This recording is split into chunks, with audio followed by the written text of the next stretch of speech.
আমরা তাদের উপর আক্রমণ করতে চাই না, সাম্প্রদায়িক সম্প্রীতি বজায় রাখতে চাই।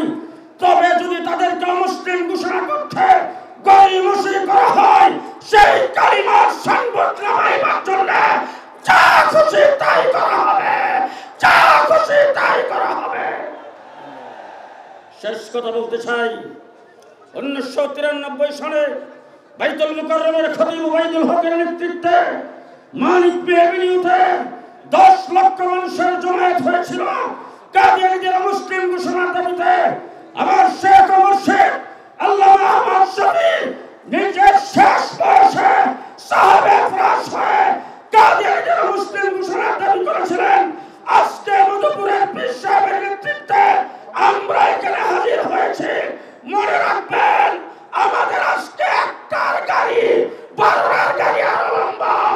আজকে আবেদন করবো রেস্টুরেন্টের সামনে প্রোগ্রাম ঘোষণা করবে, ঢাকা ঘেরাও হবে, লং মার্চ হবে, কাপড়ের কাপড় পরে কে কে মাঠে নামতে দিয়েছে। নাসরুম মিনাল্লাহ, ফাতহুন করিম, আবাশশিরুল মুমিনিন।